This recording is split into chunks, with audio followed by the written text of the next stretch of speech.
Alright, welcome to another edition of Culture and Sound. This time we're joined with Mr. Richie. It's good to have you on the show, bro. Oh, thank you. A long time coming. Obviously, his EP recently released. We're going to be discussing that. We're also going to be discussing everything that went down in Charlottesville. We'll be discussing Power, which is on at the moment. Great TV show. Obviously, as always, chapter time's in the description down below. Boys, introduce yourself. Yeah, Cole Sanusi. Same as last week. Yeah, I'm here, man. My E-man. That's it. That's really it. Perfect. So yeah, let's start the show. Stone Island from my head to my feet. When I step on the street, I don't know what it costs, but I know it's expensive. She told me she loved me, but really I don't even know if she meant it. And if it's all this whip, that's numerous offensive. So as I said, we'll be discussing Mr. Richie's EP. Before we start this section, here is just a little intro into his music. One of our favourite songs, very special to the show, 4am in Thurrock. We hope you enjoy. It's 1am in Thurrock, doing this for my family and I do this for my brothers. It's 2am in Thurrock, she says men are all the same. I told her I'm not like the others. It's 3am in Thurrock, in my Air Force Ones, no Balenciaga runners. It's 4am in Thurrock, trying to make it out of here. This whole place is looking butters. Welcome to the bits where these people don't want to see somebody getting rich. With my Muslim brothers, I'm not fucking with the pigs. I got killers on the line that might run up on the snitch. I'm not trying to be the guy who got stuck up in the strip. I can make it out the ends, the whole come up is the myth. On my reckless mode, I might say shut up to a bitch. She says men are all trash, but with my brothers in the bin. Living in a place where these people sell snow to make their bank account rain. So many hurdles in life. I was Jessica Ennis whenever I was bumping train. Stabbed in the back, it still hurts to this day. What you know about pain? Scumbag night. Alright, bro, so it's good to have you on the show, finally. Glad we was able to sort it out. Just tell the people about the EP and so they can get a better idea of what it is and what's going on. The EP is called Reckless Mode Activated. 6 songs. Is like 6 different emotions that I went through with secondary school, college, and now out of college. Like I'm using different genres of music to explain everything that's happened to me or that's happening around me in like the last 5 years. And yeah, that's it. Alright. Yeah. So what's your favourite song on the EP? What's my favourite song? It's between 7 Me and Filthy Cash. Yeah, I think because Filthy Cash is one of the third songs I wrote for the EP, because it was about because one time I lost my bank card. And I couldn't bother to get a new one, so all the money I was getting, I just put it in a night shoebox. So and one time I left it there for so long, like my money was getting like literally dirty, you know, like dirty money. Yeah. It's getting literally dirty. So yeah, I just called it Filthy Cash. That's mad. Yeah. It's good to know the backstory behind that song. I know that's your favourite song. That's my favorite. We discussed this before. Yeah. Like it's got just the beat, the hook, everything. I feel like it was probably your most crafted song. Yeah. I took time on that one. Yeah. It definitely feels like it works. I love it when it feels like the beat and the artist and everything, the words, what they're saying, it feels in sync, and that's exactly what I think that song is. I mean, you obviously are passionate about the song. You're even considering making a video for it. Yeah. How do you feel? What would be the idea for that sort of video for that song? I had several ideas for that song. Like I was gonna get one kid from year 11 to play a younger version of me, like going into like certain banks, like with the night shoebox, like saying he wants to put the money in and all of that. I was gonna hire some Russian guys with Range Rovers to like come and like kidnap the kid when he has the money. I was gonna be myself in the gym. Like they would say that there was 2 bags and he misplaced my one, he misplaced my. Like I had different ideas. But I was gonna use my guys as the story, because like for the video I wanted to be able to tell a story while the song is playing. So I was going to use my guys, like we'll be in the shop and then we end up bumping into these like Serbs, like suffering from Power. Like one guy's Ghost and he's Tommy and the other guy's Milan. Yeah. and then he's chasing us, and after a while we just throw the box into some river, and that's the end of the thing, or we set it on fire or something like that. No, I love those ideas. No, it's definitely a sick idea. Anything to do with power gets an okay from us, basically. Yeah. We're going to be discussing that show later on. It's a great show. I just want to know, like, for you, how long was the process to make the EP? I started in September. But basically, I recorded like 2 songs from the EP in one studio, but then I went to another studio to record the rest. So as I was recording in another studio, I changed some of the words around a bit, and because I made about 12 songs for the EP, I thought like out of these 12 I only need 6. Yeah. So all the other 6 I recorded them in the studio, and the 6 that I put on the EP I recorded it at the studio. Yeah. Yeah, I mean, I think the EP is very impressive, and one song that's very close to our hearts, as we've already mentioned, and Sharon, is 4am in Farrock. I think everyone will agree it's great to have a song like that actually discusses what it's like to live from Farrock, because it is such a unique experience, and there's so many things that we're proud of and also not proud of that, you know, we do living in Farrock. And I think my favourite line personally is when you discuss having to try and make the last train home, which is it's a nuisance for all of us. I feel like when everyone heard that, the collective sigh was let out. Like, I've had plenty of those. Especially when working in London. Like, you miss it, you have to take a bus. Wow. And stuff.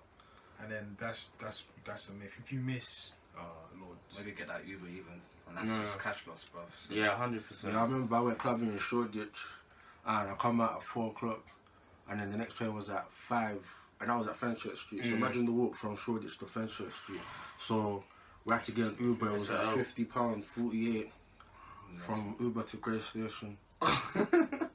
That's mad. Yeah. And then, oh no, I can't be dealing with that. I mean, it is, like we said, it is such a experience that we all share, and it's great to have a song that we can all champion like that, because obviously, you know, it's a collective experience. There's nothing worse than going on a night out in London and then realising either you have to wait for the next train, which is at like 5 in the morning, as you said, or you have to get Uber, which is what you did in that situation. I just want to discuss Year 7 Me.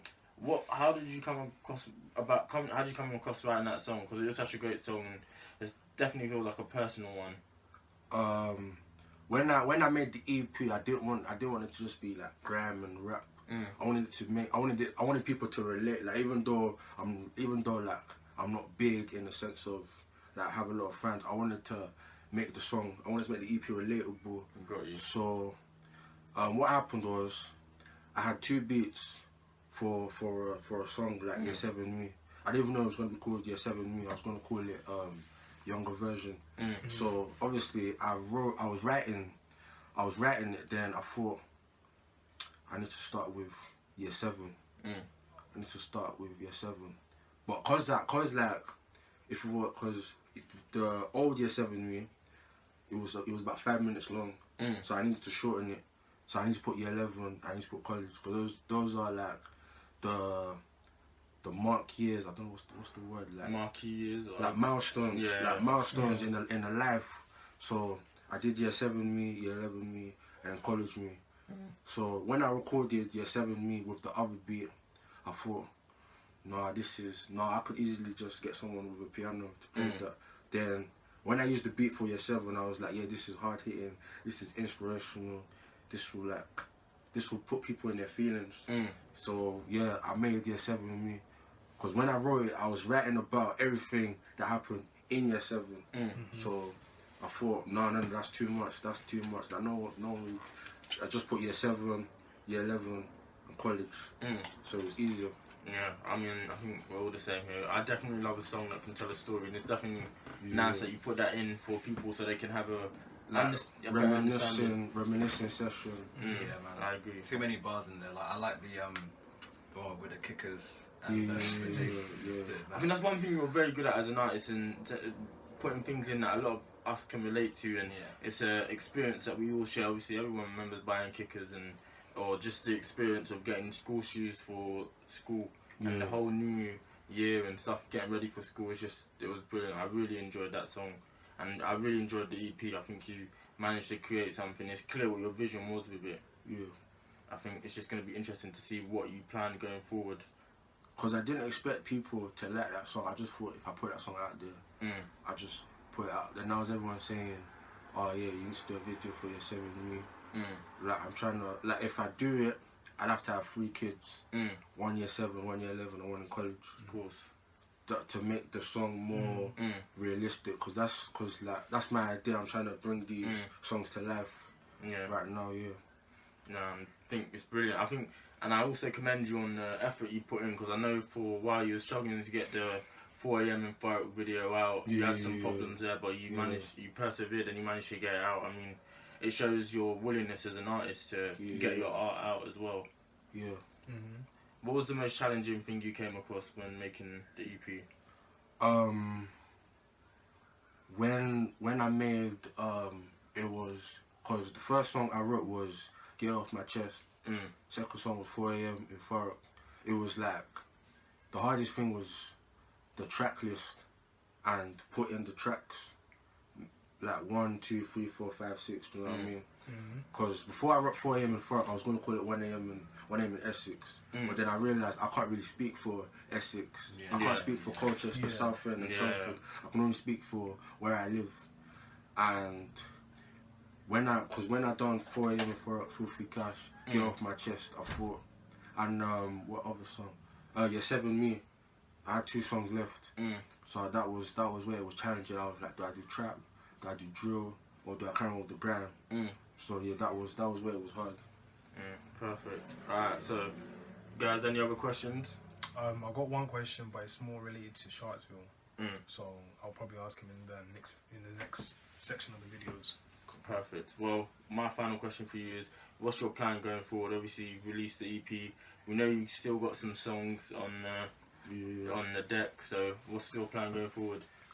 My plan is to, obviously, I bought 4 AM for video out. My plan is to get some videos done and hopefully work with some people, because like I did this EP myself. Like I didn't want to go out of my way to ask anyone, oh, can you be on the EP please? Like, I did this myself, but after this I'll just probably start working on some new material, get some singers involved, because I promised some singers that we'll do something together, and yeah. Perfect. I love that. Alright, well, the EP is out, Reckless Mode. You can find it on SoundCloud. Am I correct in saying that? Yeah, SoundCloud. Yeah. SoundCloud for now will be on Spotify and Apple Music later in the year. Okay, perfect. Well, we look forward to that, and yeah, once again, just so that you guys can understand, once again, it's the 4 AM in Dark video. It's 1 AM in Farrock, doing this for my family and I do this for my brothers. It's 2 AM in Farrock, she says men don't rule the same, I told her I'm not like the others. It's 3 AM in Farrock, in my Air Force Ones, no Balenciaga runners. It's 4 AM in Farrock, trying to make it out of here, this whole place is looking butters. Welcome to the bits where these people don't want to see somebody getting rich. With my Muslim brothers, I'm not fucking with the pigs. I got killers on the line that might run up on a snitch. I'm not trying to be the guy who got stuck up in the strip. I can make it out the ends, the whole come up is the myth. On my reckless mode, I might say shut up to a bitch. She says men don't rule church, but free my brothers in the bin. Living in a place where these people sell snow to make their bank account rain. So many hurdles in life, I was Jessica Ennis whenever I was bumping train. Stabbed in the back, it still hurts to this day, what you know about pain? Scumbag night. Now we're going to be discussing what's been going on in America with Charlottesville. It's been horrible to watch. I mean, everyone here is black, so it's definitely something that, even though we're not African American, it definitely hurts. Think of my opinions, that's going to be something that puts you in danger. Yeah, and that is because this city is run by Jewish communists and criminal niggers. I think it's just amazing how America, you know, this place that, like you said earlier when we was discussing, was a place that we all thought was magical and almost a dreamland, like we could do anything we wanted there, within the law obviously, but it's just now turned into a nightmare. Like it's like just, it was the volcano, or not volcanoes, tornadoes and earthquakes that was holding me back. I can hack this. I can hack this. Yeah. But now that everything's going on in like America, all the black on black police killing black people, cries just like nah. it's just reckless. I can't even believe like the country has gotten to that point. You know, obviously Trump has had a lot to do with it, but it's just ridiculous. Like what's going on there? Like just the fact that I can't even believe in 2017 people are fighting over race still. Like that's just mind-boggling to That's me. probably not gonna go away. It's just more the manifestation of how far the country's come, but it wants to still regress. You know what I mean? Like the collective of like the neo-Nazis and like the people who represent that crowd coming out with torches that are what represented by. No, that was hilarious. Was it that Kiki Waka? That's so stupid Tiki when you think torches. about it. Like, Because I saw it, I was thinking, what are these kids doing? Because like that's not really doesn't make sense. Yeah. And then I was like, oh, these neo-Nazis, they come out with a tiki torch. I was like, but isn't a tiki torch something like you'll find in Hawaii? Hawaii, like Yeah. that Maui sort of religion tribes so and stuff. silly, man. So it was just confusing to me, but It just goes to show these people actually don't really know what they're doing either. Like they don't know what they're really angry about. It seems like people have been told you should be angry, and this is sort of why you should be angry. Okay, I bet let's go with it. You know what I mean? It's just ridiculous. what's it? The thing is, like Trump, he did say this like 17 years ago. He has been saying it for like a long time. He has denied neo-Nazi involvement with neo-Nazi and whatever. And then this guy, I've forgotten his name. He got fired recently. It's the Steve guy Bannon. Steve Bannon. Yeah, the one with no lips. A lot of them have. Yeah. That's vague. Yeah. So he got He is fired. ugly. That Steve Bannon. He's He's absolute man. He's yuck, fam. Man said yuck. Oh my It's awful. Nah, That administration is absolutely No, that- ridiculous. the administration, first of all, needs help. But like when it comes to He's like, getting impeached. I think so because Yeah. I did see something along those lines that he may get impeached because they just can't control it. On both sides, sir, you said there was hatred, there was violence on both sides. Well, I do think there's blame. Yes, I think there's blame on both sides. You look at both sides. But then again, I mean, like the neo-Nazis, I think what their idea is the fact that, I don't know if you've seen this anywhere, but 2040, apparently white people will become a minority in the United States and in the UK. So I think because right now there's more Asians and blacks Hispanics. I know that for Yeah, sure. and are coming into the country. Yeah. and they're obviously finding the other colour attractive. So you would have mixed nationality children. So you'd have someone who's from a Nigerian background and the same thing as a Polish background. I know it's absolutely random, but that's most likely going to happen within the next couple of years. Because it's like Syrian refugees are coming in and white people are coming out. Exactly, yeah. Yeah. So pretty much, they said in 2040 that's going to happen. So when they start saying White Lives Matter in Charlottesville, to me it doesn't make sense because you guys denied Black Lives Matter, then you started saying Blue Lives Matter, now you're saying White Lives Matter. To be honest, really truly, I mean, all lives do matter, but then again, what you're trying to fight for is absolutely wrong. When 40 black kids are getting killed in the space of 6 months, 100%. is it really a time to be saying White Lives Matter? It's ridiculous. They're not saying. Thing is, yeah, you're right. They're not saying it in terms of people are getting killed because of police brutality and whatnot. They're just saying it because they want to preserve and protect what they feel it is. white race, which is not really a good thing to be doing. The thing is as well, it's interesting. In America, you're not necessarily white either. Like, what is white? You know what I mean? You're from. These people are usually from somewhere. They can usually trace their Ireland. From Germany. European, usually. Yeah, from Poland. If they want to have pride, they can go have France. pride in something else. Like, have pride in where you're from. But it's just ridiculous. And then the whole statues thing, is ridiculous as well, because obviously in Charlottesville, the problem is the reason why they want to get rid of these statues and the Confederate flag is, imagine being black and seeing that, like, it's basically a sign of hatred, a sign of your nothingness or something, and it's basically saying you're nothing, and they have to go past that every day. That's why they want to get rid of it. They don't want to.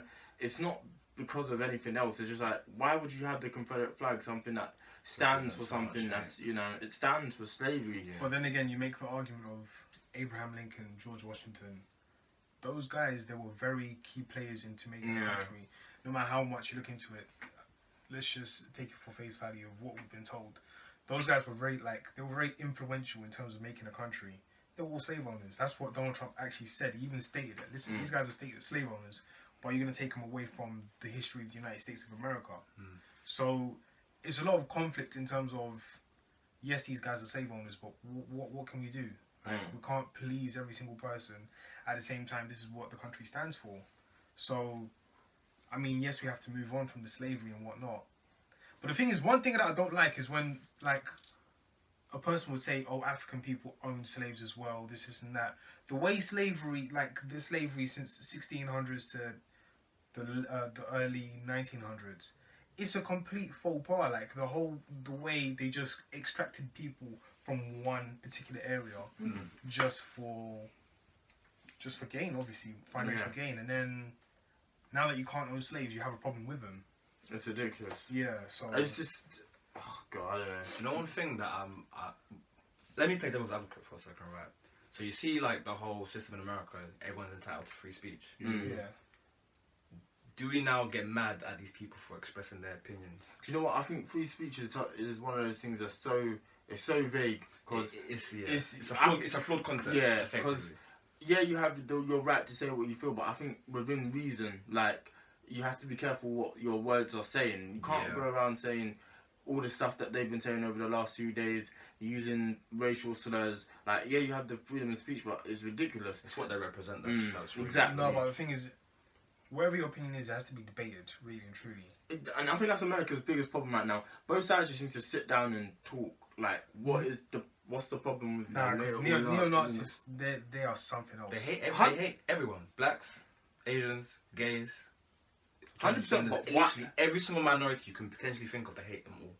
I agree, but I'm saying America's biggest problem right now is that both sides aren't talking. So people who are more left thinking and more right thinking, they just can't sit down and have a conversation because it's just like there's nothing. They feel like there's nothing to talk about, or they're gonna get so mad at each other. Or they feel like when they talk about it, nothing's gonna happen. Well, that too, but I feel like their biggest America can't move on until they sit down and talk, because both sides are just like clashing almost, and it's just ridiculous.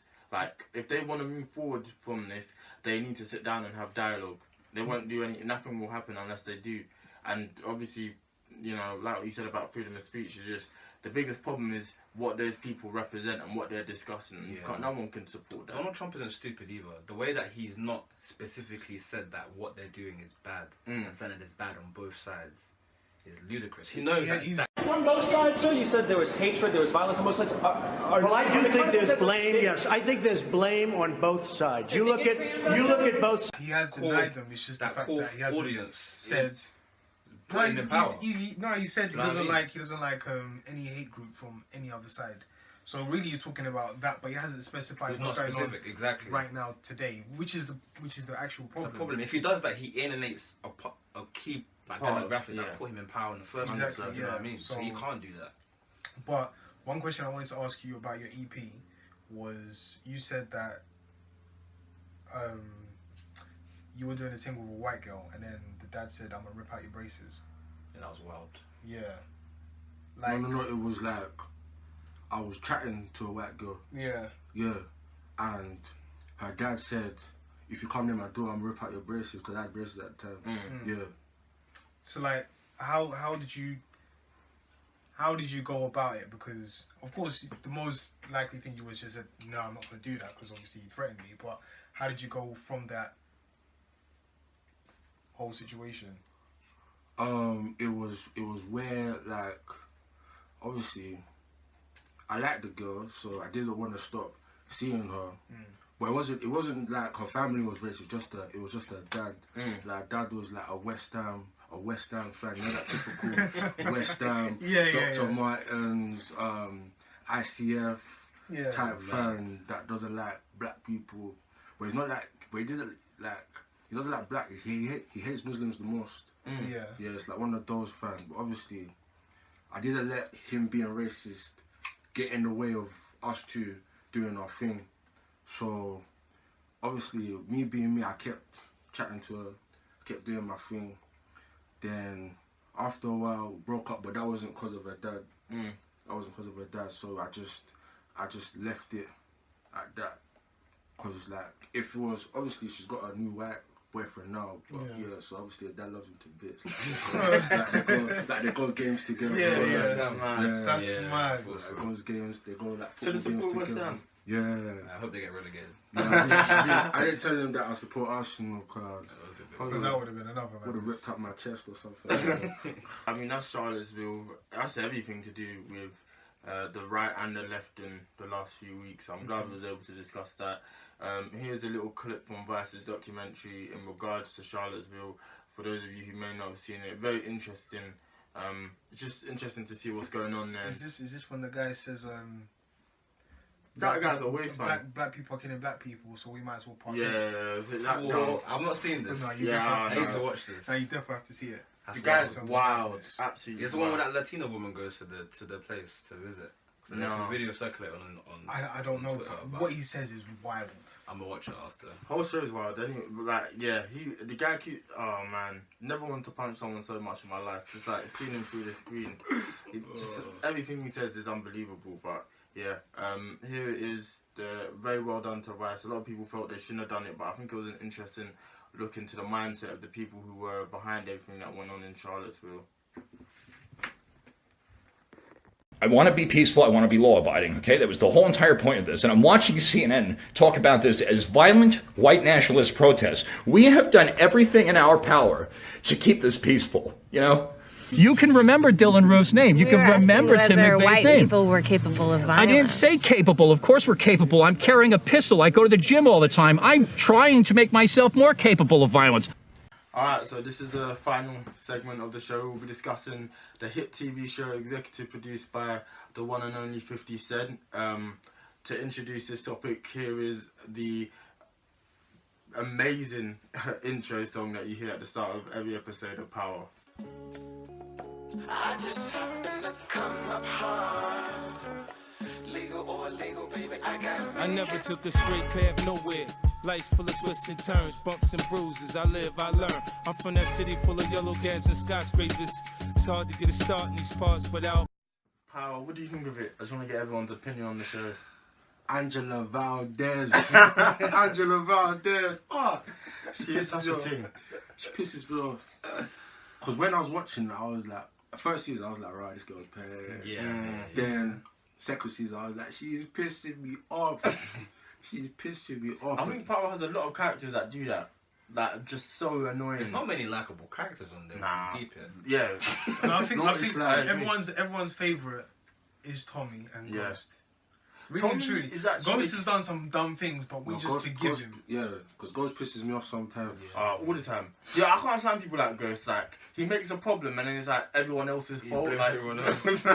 Tommy's actually the one with sense. Like, Tommy tries to sort out a lot of the problems. Okay, yeah, he's irrational and he's a bit of a hothead, but I feel like Tommy trying to clean up a lot of Ghost's mess. Ghost is a calm guy. Like, he just lacks common sense. Like, you are a drug dealer and you're going out with Fed.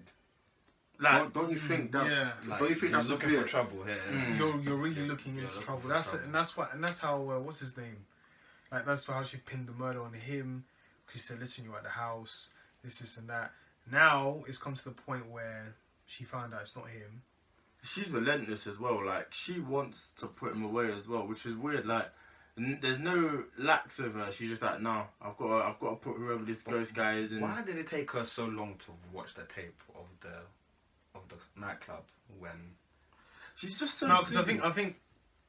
No, it was just she something was that so never popped eager up. for him to be him. But at the same time, she didn't want him to die because of the fact that he's got 3 kids. Yeah. And maybe there's a good side to Ghost.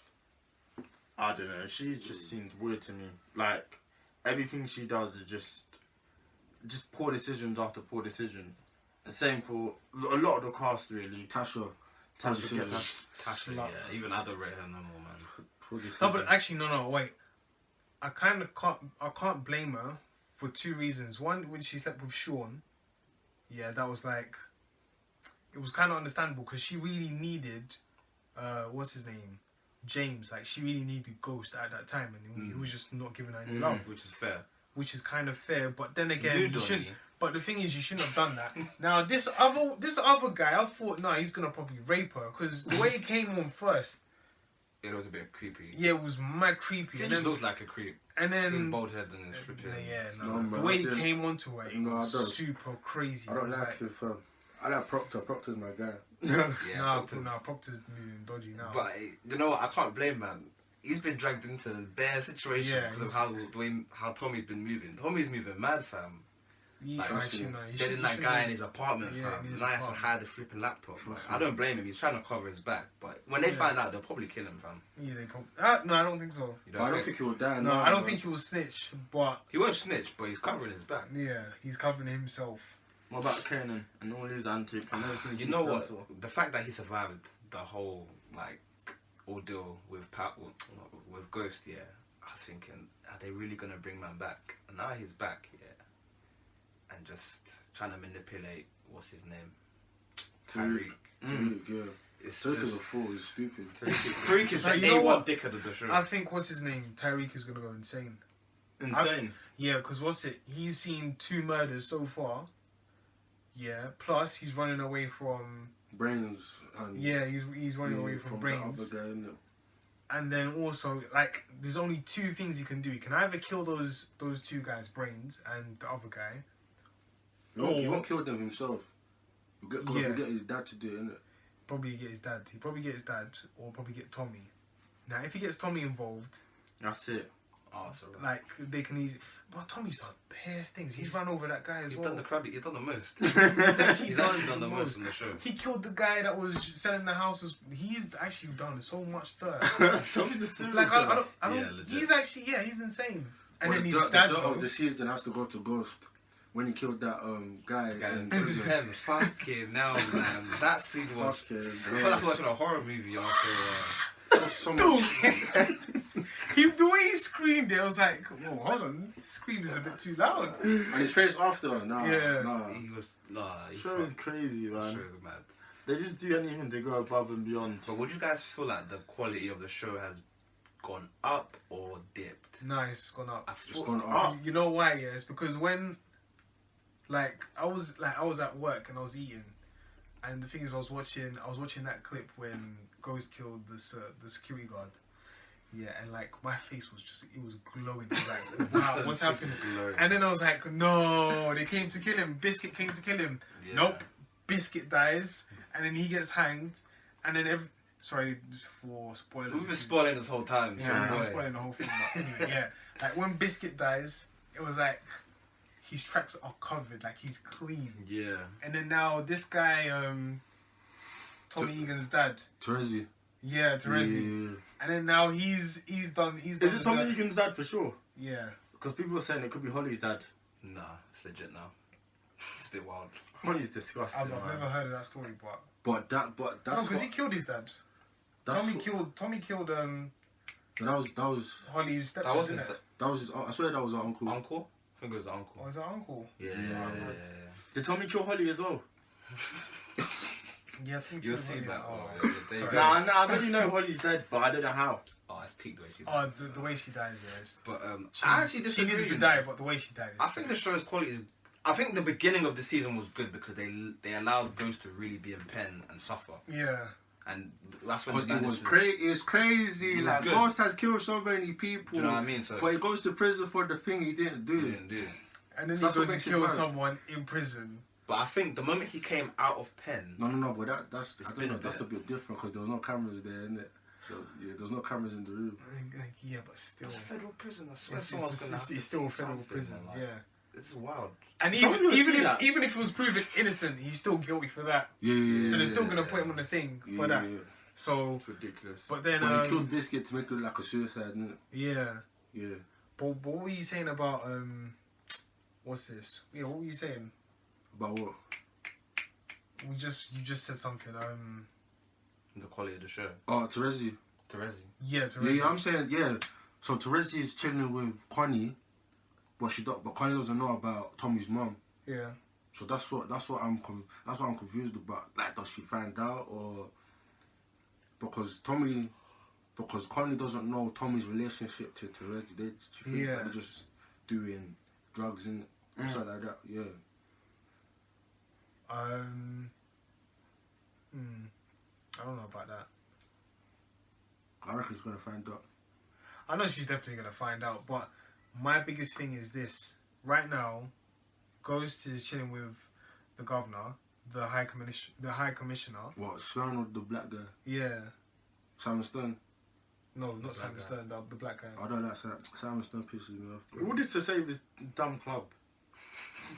Truth is the problem. And he's just got so many lies in it. He's chilling with the high commissioner. No, do you know what's the problem? Andre.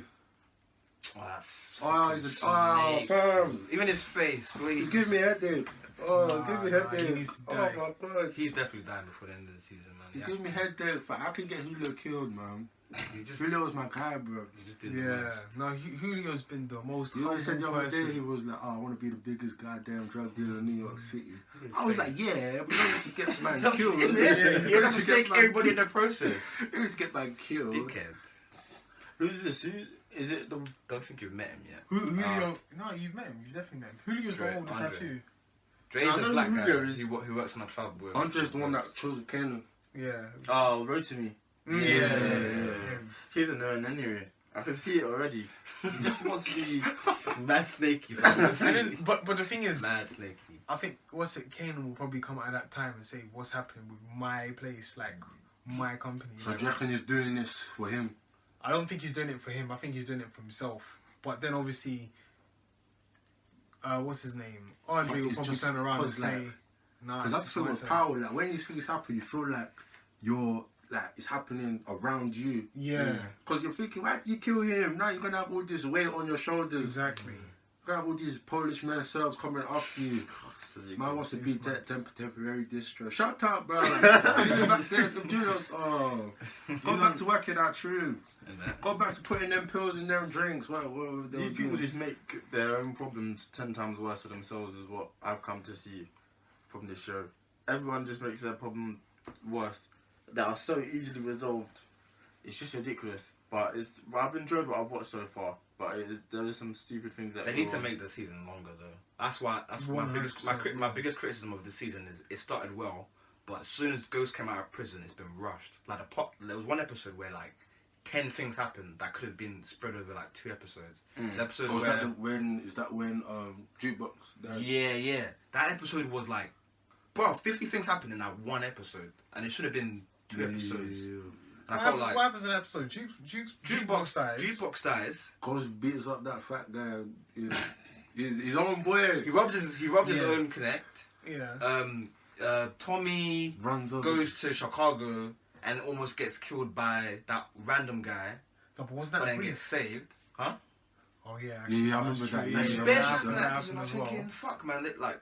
That's why 50's pissed. That's why he leaked that Tasha. Yeah. And then when he turns around, he says, "Yeah, I'm a bad guy. I've done bad things." Yeah. Like that part of the episode was just poor for me. Yeah, it was just like, what's going on? And then even 50 Cent said, "You know what? I'm leaving Star." Like the way he said, "You know what? Forget this. Take my talents to South Beach." Yeah. 50 Cent is amazing, man. 100%. Number one troll. No, not 50 Cent, man. Just number one troll, actually. Yeah, not 50 Cent. No one compares to him. Just how can he leak his own show? Like at least, unfortunately for HBO, and that's one of the best shows on Stars.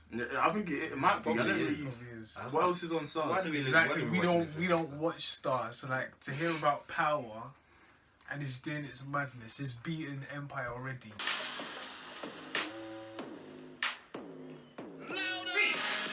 Tell Mama when to come. Alright, but so tell the people where they can find you online. Mr. Richie on Twitter, Mr.Richie on Instagram, Guy Richie on Snapchat, and SoundCloud.com/RecordsRichie. Perfect. Cole Sanusi on everything. emanchi45, Snapchat, Twitter, Instagram, Lovely. Facebook, not on Facebook, Pinterest. Bebo, Van. Pixel, yeah, That's shouts it, out to Pixel. Wow, we're going that far back. And you can find me High Five and MSN. Kick as well, yeah. Kick. Don't forget your kick, bro. No, I'm not on Kick, I'm not on Kick. you can Tumblr as well as emanchi45. You're trash, bro. What was that last one? Tumblr, innit? Tumblr, yo, what? Do you have Tumblr? Nah. You can find me at 2Dems online. We're confident you enjoyed this episode. Thanks for joining us, man. We really appreciate it. Reckless Mode EP is on SoundCloud and will be on Spotify and Apple Music in the near future. 4am in Forest is also on YouTube, the song and the video. So, yeah, once again, thank you for watching Culture and Sound. It's 1 AM in Fork, doing this for my family and I do this for my brothers. It's 2 AM in Fork, she says men don't rule the same, I told her I'm not like the others. It's 3 AM in Fork, in my Air Force Ones, no Balenciaga runners. It's 4 AM in Fork, trying to make it out of here, this whole place is looking butters. Welcome to the bits where these people don't want to see somebody getting rich. With my Muslim brothers, I'm not fucking with the pigs. I got killers on the line that might run up on the snitch. I'm not trying to be the guy who got stuck up in the strip. I can make it out the ends, the whole come up is the myth. On my reckless mode, I might say shut up to a bitch. She says men don't rule church, but free my brothers in the bin. Living in a place where these people sell snow to make their bank account rain. So many hurdles in life, I was Jessica Ennis whenever I was bumping train. Stabbed in the back, it still hurts to this day, what you know about pain? Scumbag